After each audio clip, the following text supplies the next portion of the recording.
Muy buenas a todos, soy Federico Romero y los amigos de Calamares a la Romana pues me han ofrecido la oportunidad de grabar un pequeño vídeo en el que os puedo hablar de uno de los personajes que a mí más me apasionan en cuanto a la historia romana. Quiero hablaros de Mayoriano. Creo que es un personaje que tiene el mérito de poder recibir el nombre del último romano realmente en Occidente. Fue el último que a mi manera de ver se lo mereció. Y os voy a contar en este pequeño vídeo un poquito por qué creo que se lo merecía, ¿no? Gracias a autores como Idacio, Juan de Antioquía o Sidonio Apolidar, contamos con bastantes datos sobre la vida de este emperador. Su nombre completo fue el de Flavio Julio Valerio Mayoriano.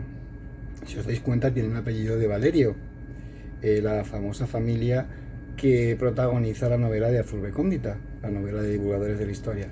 Si podéis, no dejéis de comprarla. Nació entre el 420 o el 427 en el seno de una noble familia militar con buenas conexiones en la corte imperial. Su abuelo había desempeñado ya el cargo de Magister Militum durante el gobierno de Teodosio, y sus padres estaban muy próximos al hombre con más poder dentro del imperio en aquella época, que era Flavio Baecio. Bajo la protección de este personaje va a ser con la que va a iniciar su formación militar. Los enemigos de Roma nunca habían sido escasos y en esta época eran además especialmente abundantes. Sus méritos contra francos y alamanes, junto a su noble cuna, pronto le hicieron destacar, haciendo que Valentiniano III le tuviera en cuenta como candidato a ser el esposo de su hija, Placidia. Esto era imaginaos, ¿no? Era un ascenso social enorme que suponía la culminación de toda la carrera de su familia, ¿no? En fin, lo malo es que el influyente Magister Militum, Aecio, tenía otros planes. Deseaba que el enlace de Placidia no fuera con su joven oficial Mayoriano, sino con su propio hijo Audencio. Así lograba también él emparentar con la casa imperial y colocar a su hijo en el trono, aunque fuera como emperador consorte.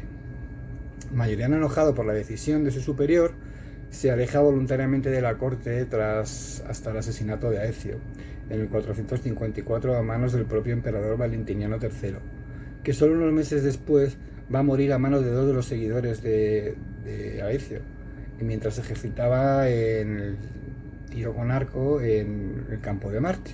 A veces la historia y los guiones de las películas no hace falta inventarlos, simplemente desarrollando la realidad histórica nos queda una historia fantástica, ¿no os parece? Tras la muerte de Aecio y de Valentiniano III, los acontecimientos se precipitan.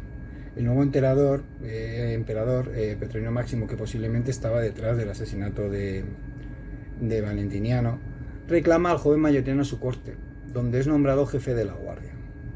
Sin embargo, en el 455, Roma sufre su gran saqueo, su segundo gran saqueo, el saqueo de los vándalos de Genserico, y su emperador fallece tratando de huir de la plebe enfurecida con él por no ser capaz de defenderlos.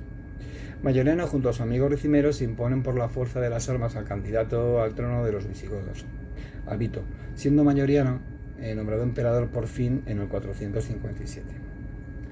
En ese momento el Imperio Romano de Occidente tenemos que verlo en una situación crítica, y Mayoriano se pone manos a la obra para salvar lo que aún queda y recuperar buena parte de lo perdido.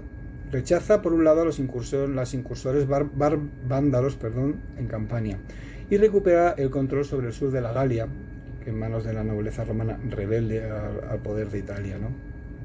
Allí además derrota con la ayuda de otro de sus amigos, Egidio, a los visigodos, a los que fuerza a pactar con el nuevo poder que hay en Rávena.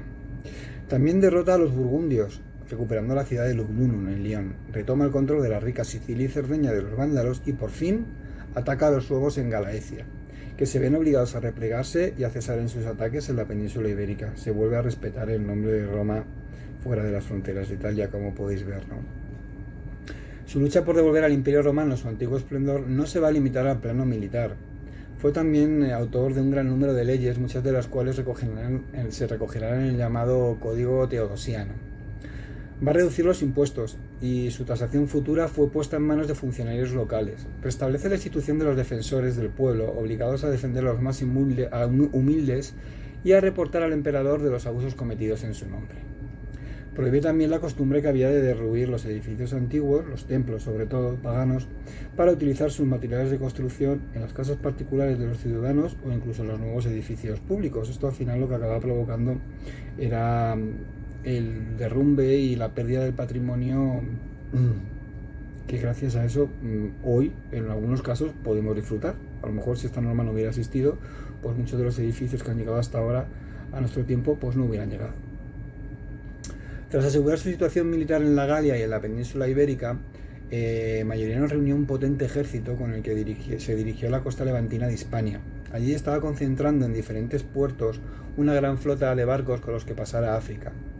Si Roma quería tener un futuro, necesitaba recuperar de manos de los vándalos la rica provincia de África, ya que sin sus impuestos y trigo el imperio de Occidente tenía los días contados.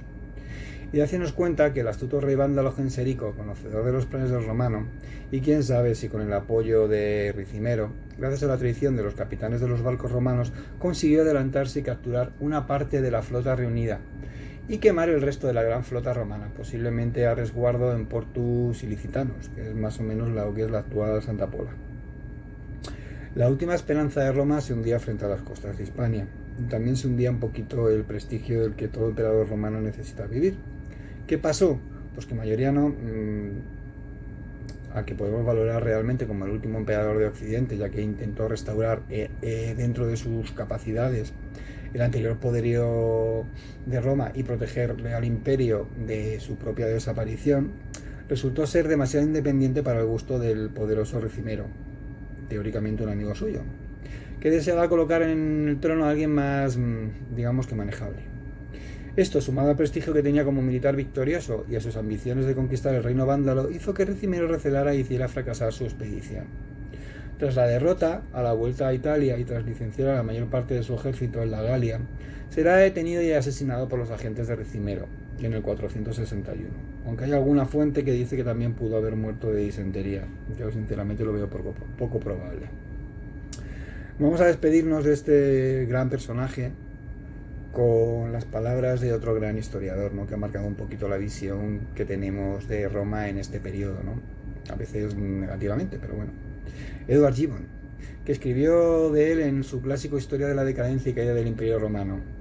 Mayoriano nos brinda el feliz hallazgo de un carácter grande y heroico, tal como algunas veces surge en una época de decadencia, para vindicar el honor de la especie humana.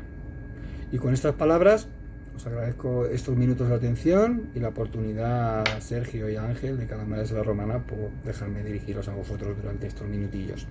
Un abrazo y muchos saludos.